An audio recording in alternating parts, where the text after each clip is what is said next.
Silakan Menteri. Terima kasih Tan Sri Speaker. Terima kasih soalan dari PJ. Tuan Di-Pertua, soalan ini ada dua bahagian. Saya jawab bahagian pertama dulu, iaitu status pembentangan Akta STI baru dan langkah segera mencapai sasaran GERD 2%.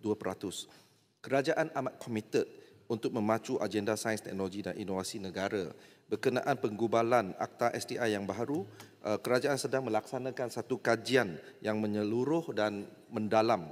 Proses ini adalah rumit kerana ia memerlukan penelitian daripada pelbagai aspek bagi memastikan akta yang bakal digubah benar-benar berkesan dan khalis masa depan, future proof dengan izin. Antara aspek-aspek utama yang sedang diperhalusi termasuklah pertama, kajian perbandingan dan penanda arasan, benchmarking.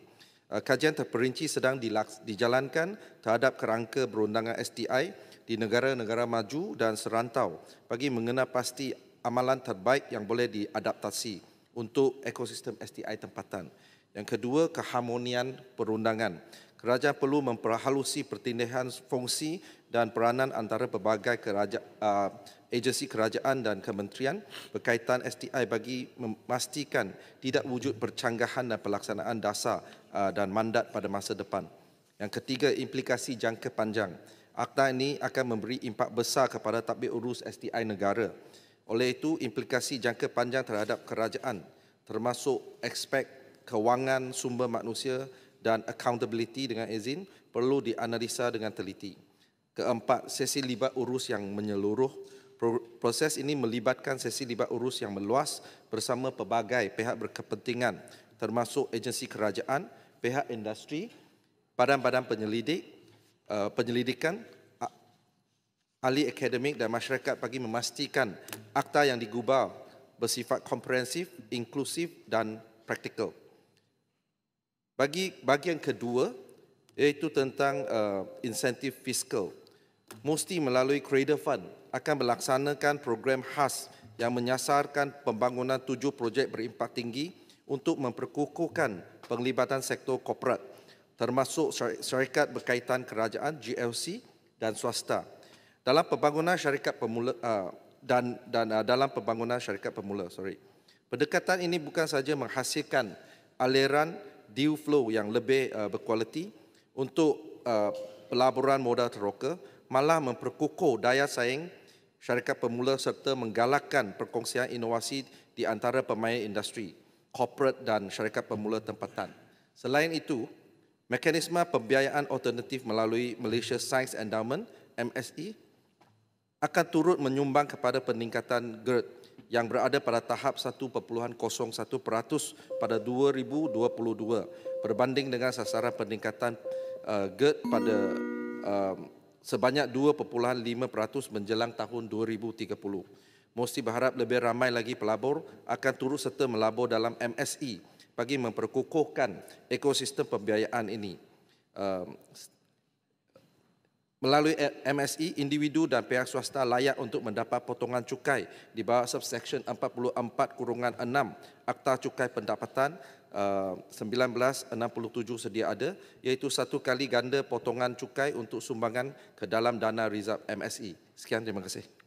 Baik, saya jemput Petang Jaya. Terima kasih kepada Menteri atas jawapan yang komprehensif tadi. Saya melihatkan bahawa walaupun kegiatan R&D makin kita nampak aktif di negara ini, namun ianya masih tidak berlandaskan kepada keperluan sektor swasta. Di negara lain, dengan izin mereka gunakan pendekatan Chan Xue Yan, dengan izin ataupun academic, research institution dan industri sebagai tunjang.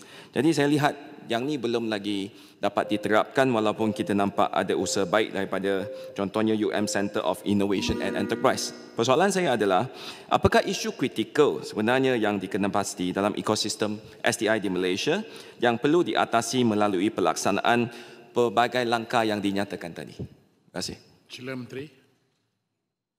Terima kasih Yang Berhormat, terima kasih Tuan Speaker. Saya rasa ada beberapa perkara yang ataupun kekangan yang kita masih hadapi dalam ekosistem STI. Yang pertama adalah tentang perkongsian data R&D. Pada setakat ini kita tak ada satu mekanisme pelaporan yang mandatory untuk data-data R&D, dan perkongsian maklumat masih bergantung pada inisiatif sukarela antara agensi. Yang kedua adalah kebergantungan tinggi sumber dana daripada sektor awam, di mana kita yang selalu kita kata pembiayaan seharusnya diterajui oleh pihak swasta dengan sasaran 30% dari sektor awam, 70% dari sektor swasta. Tapi setakat ini kita hanya ada lebih kurang 51% dari sektor swasta. Itu adalah kebergantungan terhadap dana awam yang tinggi.